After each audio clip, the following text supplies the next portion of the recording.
is normal for the body to feel exhausted once it starts to feel safe. If the body's been in a state of hypervigilance for days, months, years, decades, that means the body has been running on super high levels of cortisol and adrenaline, which it's not meant to do for that amount of time.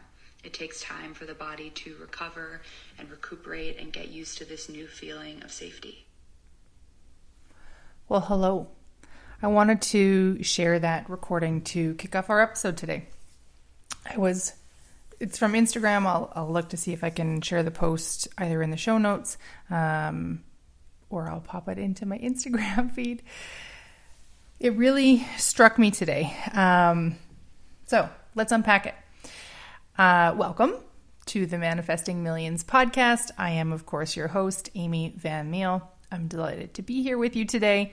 I've been thinking a lot about potential future episodes, and there's been lots of really amazing, wonderful flow happening in my life. And this is one such example. So thinking about this idea of these periods of rest, this exhaustion that happens once we feel safe. What I've noticed for myself, I don't think I ever really realized or understood that this is what was happening. It's kind of like when you finally go on vacation and then you get sick, right? Like you've been going so hard, life has been busy, work has been busy, and then you finally get a break and you kick it off with being sick. We had that exact experience just a couple weeks ago. My love and I went back to the old country, back to the Netherlands, which is, where my family is from. We went for a family reunion and it was short. It was just a week that we were away. The week right before we left, my love was extremely busy. He works in sales, and he had basically an entire month worth of sales come through in the 4 days before we left. So he was busy and tired and looking forward to the vacation. And the morning that we were set to leave, our flight didn't leave until 3:30 in the afternoon, he woke up and said, "I kind of feel like I have a bit of a sore throat." And we both thought, oh crap. Let's hope we don't have a repeat of our 2014 trip, which was our very first time that we went to the Netherlands together. And he arrived sick as a dog. I felt so bad. And I was like, please don't let that happen. It's exactly what happened. So for the first 2.5, sort of 3 days, he just slept. He missed all of the family reunions, which was fine. I still was able to go. But it was just again, a very recent and solid example of how our body responds. I know it can feel awful frustrating, in particular when we're talking about vacations. We've spent so much time working hard and getting ready for it. We've invested a lot of time, potentially a lot of money into taking this time off. And we get hit with some kind of a cold, being sick, whatever that looks like, right? What's actually happening, and I think the audio that I shared at the beginning maybe helps frame that out a little bit better, is your body has been working so hard, and our bodies are really amazing. They're very, very knowing. So it knows when you're in a period of like really digging deep and going hard, and it will work to make sure that it's maintaining that for you. But then when it comes to when the pressure is off, when you've hit that time of potential rest, your body is kind of going, oh, whew, thank God. Okay, I need a fucking rest too. And maybe it's been able to hold off, a cold or a sickness or whatever for a while, but it hits that period of rest and it becomes okay to process it.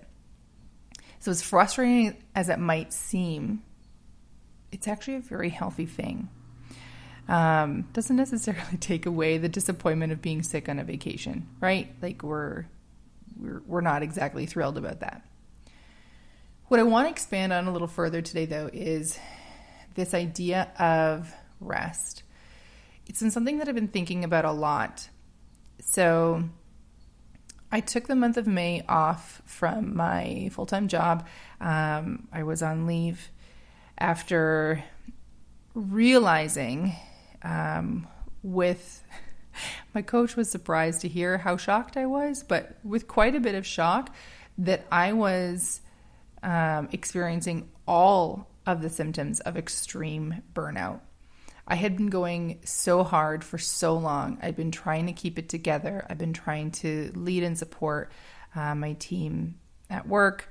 We've been planning the wedding. We've been planning these vacations. There was so much going on, and I couldn't anymore. I just was at my limit. I was experiencing some really wild physical manifestations of this burnout, of this really, really extreme stress. I had tension in my chest every day. I went to bed every night feeling nauseous.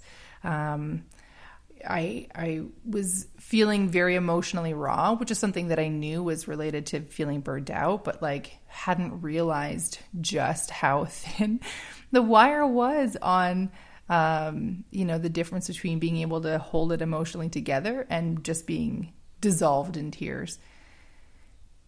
The first couple weeks was kind of interesting. It's weird to kind of go from having something to do every day to not having something specific to do. But I'm also very good at coming up with things to do. So I started with, honestly, I think the first week or two was just listening to my body. I could not believe how tired I was. I would wake up, I kept my normal timing, so I kept my alarm. I got up in the morning. I would sit with my love before he would go for work in the morning. I wanted to keep my normal rhythm as much as possible. I know I've seen and heard of folks who just, sleep for days or whatever. And it becomes very difficult to potentially move back into some version of normal, right? But what would happen is I'd sleep for the night, like I'd sleep 7 or 8 hours or whatever it was that I would get my sleep. I'd wake up, I'd sit with my love, I'd have a coffee, I'd have my smoothie, and then I'd fall asleep, like literally almost every day for a week or two. By 8, 9, 10 in the morning, I would just fall asleep on the couch, and I'd probably have a nap for like an hour and a half or 2 hours. And I couldn't figure out what was going on. I'm like, wow, I can't believe that I'm so tired. Like I had a good sleep last night, but I'm just exhausted. For quite a while before I took the break from work, I was finding myself frustrated with two things. One, I couldn't seem to get myself motivated to do any kind of exercise, or it would come very randomly. Like sometimes on a Sunday, I might have enough energy and be all fired up to do a run. So I'd hit the treadmill or I'd go out for a run outside, and then I'd have no energy for the rest of the week, just none. Like I did try to do some simple strength workouts, but like maybe 15 or 20 minutes. And that was it. That's all I could do. Very, very unnormal for me as someone who likes to move my body quite a bit and likes to be active and has goals of what I'd like to see for my physical fitness, not specifically that I needed to lose weight or gain muscle or anything. The other thing that really surprised me was how much I was craving junk food. So I've shared a few times that last year I released a fair amount of weight, and in the journey of doing so, I learned a lot about food. I followed a program that for me was very transformational, very, very helpful, and taught me what I'd always wanted to learn about food. It's something that I've like for 10 or 15 years. I knew there was more to it than just, like eat healthy, because I'm like, well, I eat pretty healthy. There's obviously something missing, and I wanted to learn about food. And this program allowed me to do so and talked a lot about the psychology behind the choices we make, why we eat certain foods, etc., which was exactly what I wanted and was really helpful. So I knew that something was going on, related to the fact that I was craving all of this junk food, like literally every day. We'd hit like 1, 2, 3 in the afternoon, and I'd be in the kitchen going, okay, like, I know I feel munchy, but like, I'm not interested in having a bowl of fruit. I wanted chocolate. I wanted chips. I wanted something that was not actually in alignment with the state of health that I desired to have. And yet, if I denied those snacks, the urge would just get stronger and my mood would change over the day.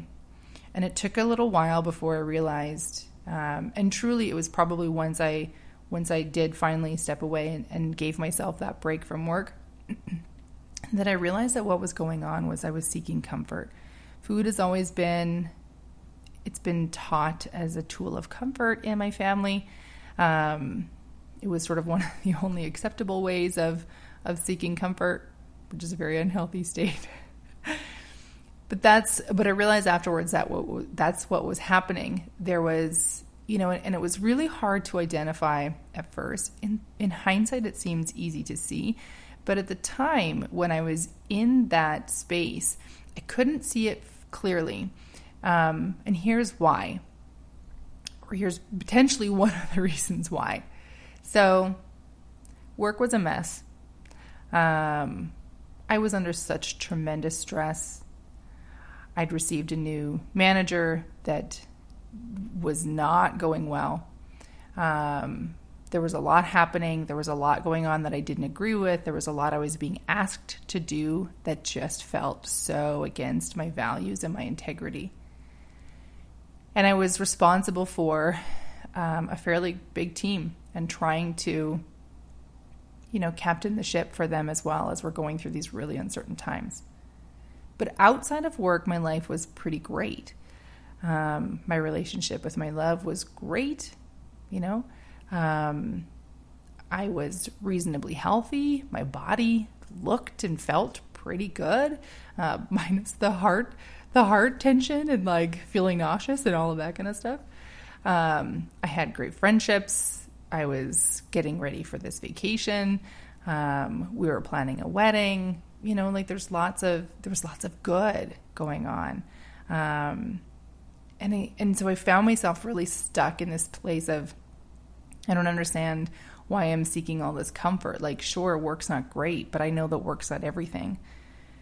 And everything else is pretty awesome. And it took stepping away from it to realize how big the effect what was going on at work was having on me physically and emotionally and mentally. So, yeah, the first 2 or so weeks, I did a lot of just not sleeping specifically. I napped definitely every day, as I mentioned, but like just rest. And I knew my body. I've known this for a very long time. I knew my body knew what it needed, and it was my job to pay attention to that and to do my best to honor and respond to that. So if ever I find myself feeling sick or feeling, the oncoming of feeling sick, I know that the best thing I can do is rest and pay attention to what my body needs.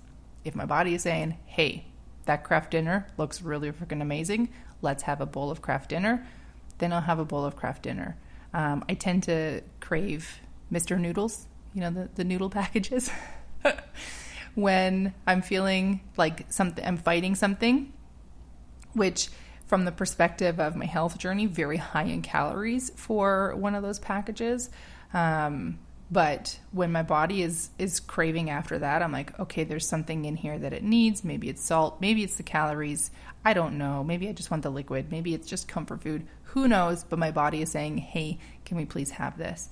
And it's also a journey of trust with my body to be able to honor that request and also know that it doesn't mean that I'm building this new habit of dependency on a high-calorie food.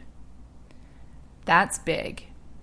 And then inevitably, when I give myself a few days of rest or whatever, I lean into these spaces with my body. I I very rarely get like actually truly sick, and my body will heal fairly proficiently. And in the time that I'm kind of like barely hanging on the couch or like basically a bag of rocks in my favorite chair, I just remind myself my body is infinitely knowledgeable. It knows exactly what it needs to heal this. And all I need to do is get out of the way so that my body can do what it's really great at. And if I can do that, then my body will heal and everything will be fine. So I leaned into that knowledge and that awareness as I was in this space of being away from work. What I think that I'm going to use the royal we here. What I think that we don't do often enough is really honor that place of exhaustion, that place of needing rest. We have an ongoing joke, my love and I, about going on vacation and, like this need to relax right away. Like, why aren't you relaxed yet? We've been here for 5 minutes. You got to be relaxed. And it's a joke, but it's a joke based on a lot of what we've seen and a lot of what we've experienced for ourselves as well. This idea that you're now on vacation, you need to be instantly relaxed. And if you're not relaxed right away, like we have all these activities planned or whatever, and now you can't, like this 2-hour window is our relaxing window, so we better sit down and relax. Well, the body doesn't necessarily work that way. Neither do our emotions or our mental state, just a heads up. So it got me thinking about like this idea of where we almost container our rest. Like, okay, I'm going to push through until Sunday, and then on Sunday I can finally rest for 2 hours before this next thing happens. You're going to get some benefit out of that. I'm not going to say that like having even a little period of rest is not going to benefit you, but it may not be what you're looking for. And globally, we've gone through a lot. Like we're now halfway through 2023. COVID for me feels like a sort of distant memory, but like I think things only really opened up less than a year ago. Lots of people are still feeling the effects of it. Lots of people are still concerned about it. We had 2+ years of a state of existence that none of us could have prepared for, and really high stress, extended high stress, and that takes a toll. So what I'm seeing as I talk with people or watch different things on Instagram is that people they're fucking tired. They just are. They're tired. They're exhausted. And there's, I think, this sort of unspoken question of, well, why am I tired now? Like almost like I could understand if I was tired in the height of the pandemic. There was lots going on, but why am I tired now? Well, maybe you're tired now because finally I say this with a little bit of my tongue in my cheek, but there's a bit more sense of safety in the world, right? I am not unaware of all of what's going on with the war in Ukraine and inflation and everything else. There's a lot happening, but we're out of this major period of extended stress, and there is some semblance of safety existing for most of us, right? It's not a blanket coverage for everybody. What it's signaling to your body is, okay, we're out of this time of intensity. We can now relax. And it's very possible that your everything is just going, oh, thank Christ, like I'm so friggin' exhausted. That's a big deal.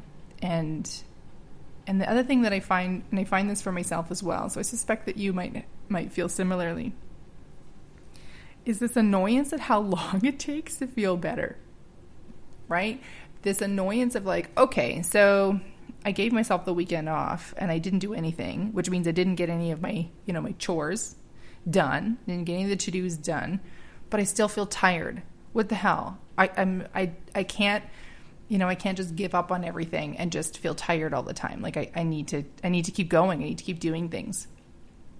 And I want to challenge you on that. What has been very interesting to experience over the last sort of 2 months is really challenging these ideas that I had to do, I had to produce, I had to keep going, I had to stay busy, I had to, had to.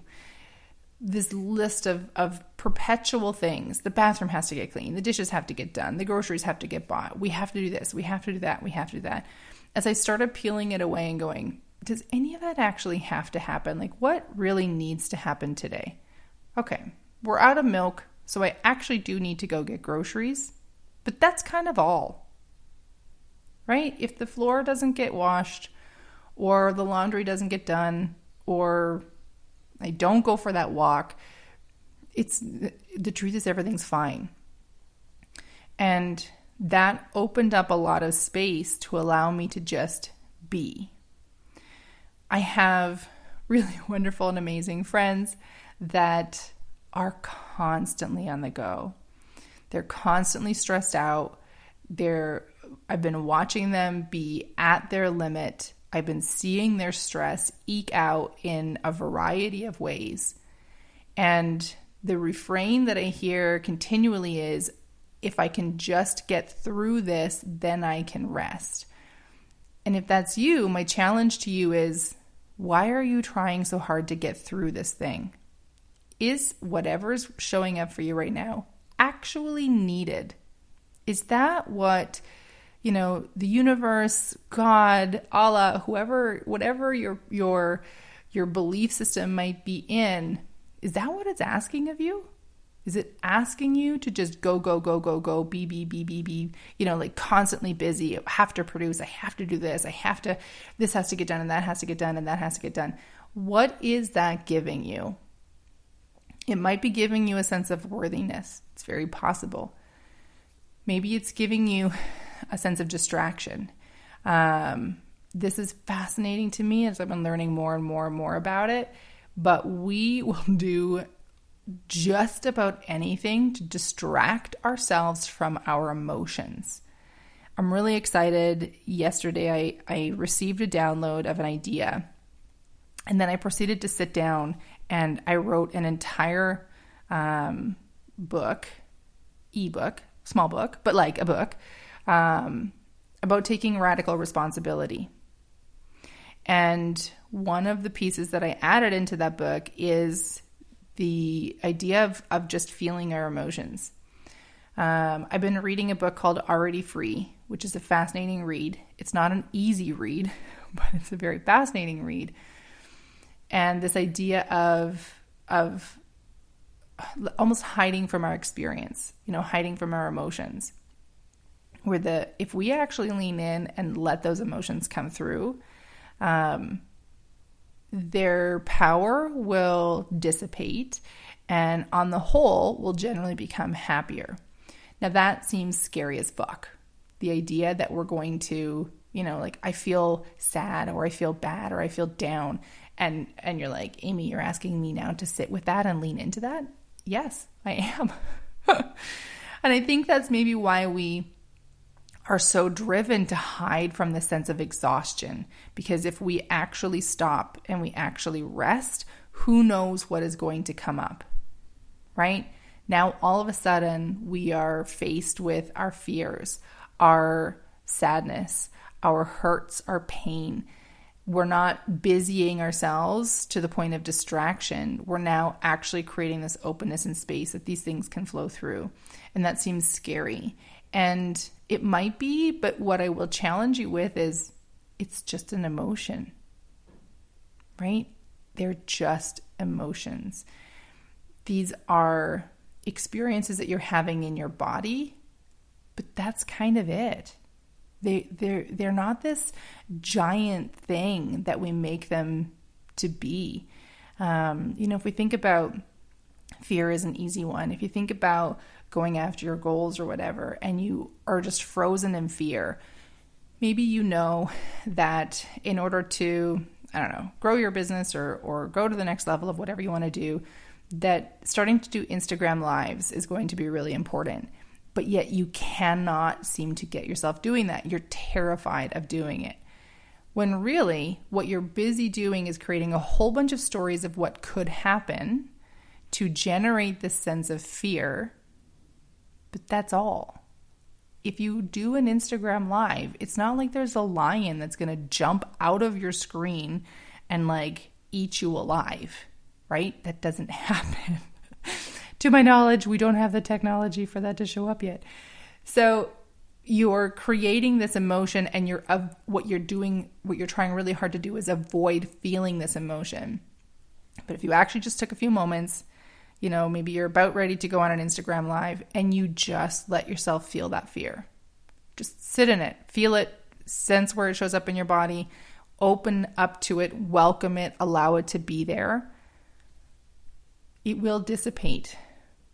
And what you maybe will even begin to realize is, oh, this is just a sensation in my body.